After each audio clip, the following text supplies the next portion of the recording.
सभी पक्षियों, मेरी बात को ध्यान से सुनो।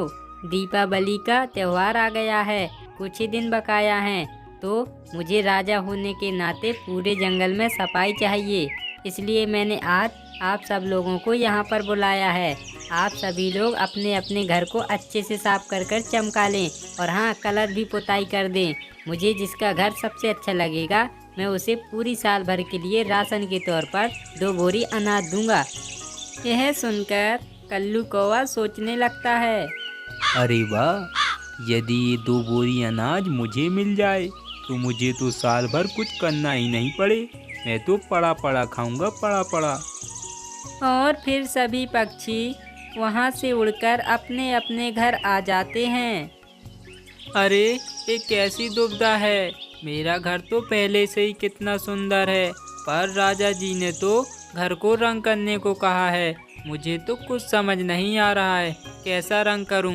अरे, ऐसा करता हूं, कुछ दिन आराम कर लेता हूं।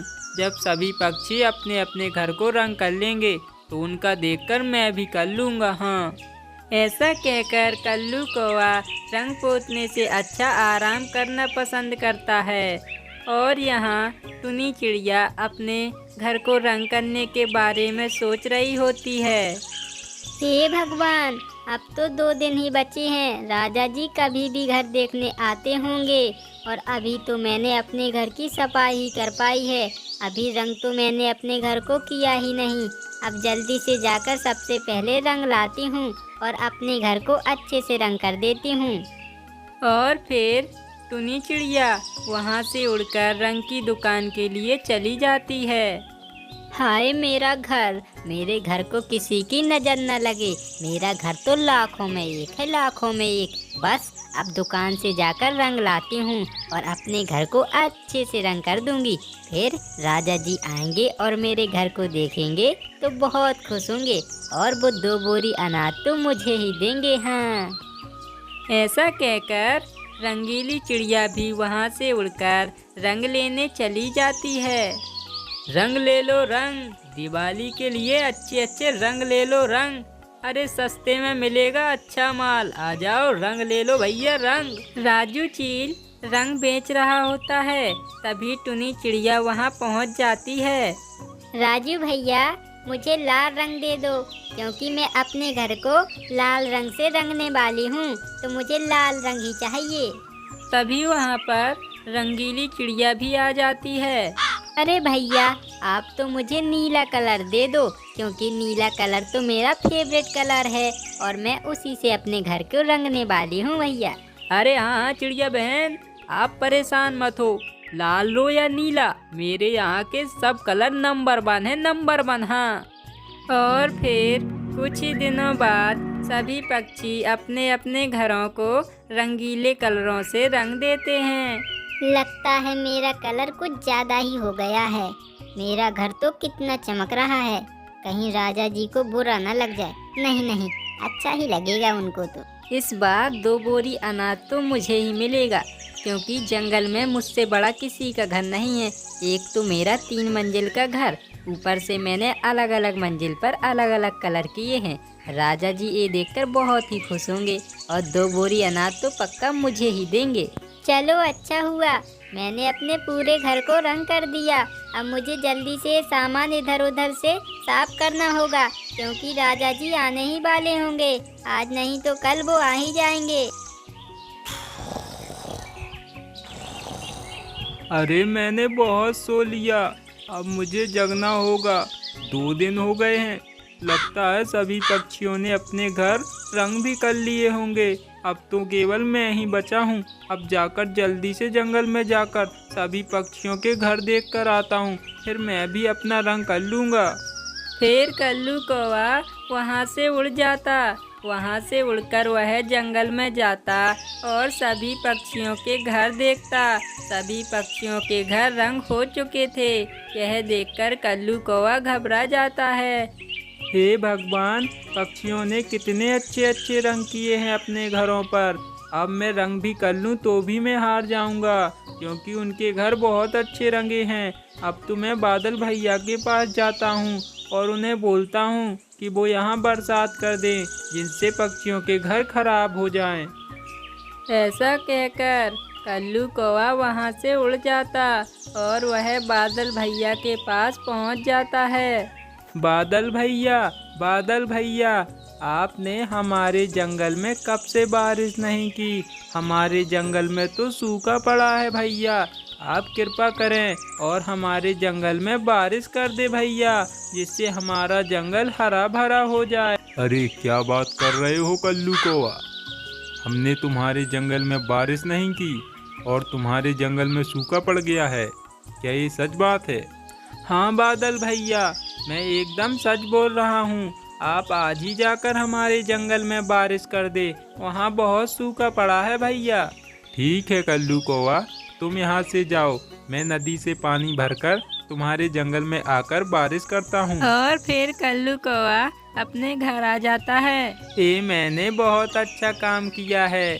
अब बादल भैया आते ही होंगे और वे आकर बारिश कर देंगे, जिससे सभी पक्षियों के घर के रंग निकल जाएंगे और फिर मैं कलर कर लूँगा और फिर मैं 2 बोरी अनाज भी जीत जाऊँगा। और जब बादल नदी से पानी भर रहा होता है तभी दूसरा बादल वहाँ पर आ जाता है। अरे भाई, पानी भर गया? आज कहाँ बरसने की तैयारी हो रही है तुम्हारी? तुम्हें पता है वो चंदनपुर का जंगल है ना, वहाँ पर बहुत दिनों से बारिश नहीं हुई है, पूरा बंजर पड़ा है, हमें वहाँ पर चलना है। अरे नहीं भाई, अभी कल्लू कौवा मुझे कहकर गया है सुंदरबन में सूखा पड़ा है, हमें वहाँ जाकर बारिश करनी होगी। मैं तो वहीं जा रहा हूँ। अरे भाई मेरी मानो, मैं सुंदरबन में 3 दिन पहले बारिश करके ही आया हूँ। तुम मेरे साथ चंदनबन चलो, कल हम सुंदरबन चलेंगे बारिश करने, ठीक है? फिर बादल आपस में बातें कर कर बारिश करने चंदनबन के जंगल चले जाते हैं। अरे एक दिन निकल गया, बादल भैया बारिश करने नहीं आए। चलो कुछ भी हो, अब मैं भी रंग लाया हूँ। राजा जी आए उससे पहले मैं अपने घर को रंग कर देता हूँ। और फिर कल्लू कौवा नीले रंग से अपने घर को रंग कर देता है। उसका घर भी देखने में बहुत सुंदर लग रहा था। अरे भाई, अब चंदनपुर के जंगल तो हम बारिश कर आए हैं, पर कल्लू कौवा मुझे कल कहकर गया था कि सुंदरबन के जंगल में बारिश की ज़रूरत है, तो चलो आज हम वहाँ पर बारिश करते हैं।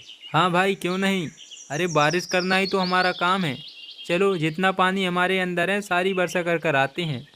ऐसा कहकर बादल भैया सुंदरबन के जंगल की ओर चल देते हैं। वह सुंदरबन के जंगल में आकर बारिश कर देते हैं। बारिश बहुत ज़ोर से होती है, पर 2 बादल होने की वजह से बारिश जंगल के कुछ ही हिस्से में होती है। अरे ये क्या, ये तो बारिश होने लगी। अरे ये बारिश क्यों होने लगी? मैंने तो अपने घर को रंग कर लिया था, अब मेरा तो सारा रंग निकल जाएगा। अरे कोई रोको बारिश। अरे बादल भैया कहाँ हो आप, बारिश रोको। कल्लू कौवा ऐसे चिल्लाता रहता पर बारिश नहीं रुकती और उसके घर का सारा रंग निकल जाता है। थोड़े ही देर बाद बारिश बंद हो जाती है। बारिश बंद होते ही राजा जी घर देखने के लिए आते हैं। राजा जी सभी पक्षियों के घर बारी बारी से देखने लगते हैं। अरे गौरी बहन, आपने अपने घर में कुछ ज़्यादा ही रंग नहीं कर दिया? ये थोड़ा ज़्यादा ही रंग हो गया गौरी बहन। चलो मैं आगे पक्षियों के और घर देखकर बताता हूँ। अरे बबलू, तुम्हारा घर तो बहुत बड़ा है, लगता है मेरे महल से भी बड़ा घर बनाकर मानोगे। तुमने अपने घर में बहुत ही अच्छा रंग किया है, पर मैं और पक्षियों के घर देखकर बताता हूँ कि विजेता कौन हुआ। और फिर राजा जी कल्लू कौवा का घर देखने चले जाते हैं। अरे ये क्या, तुमने हमारी आज्ञा का पालन नहीं किया कल्लू कौवा।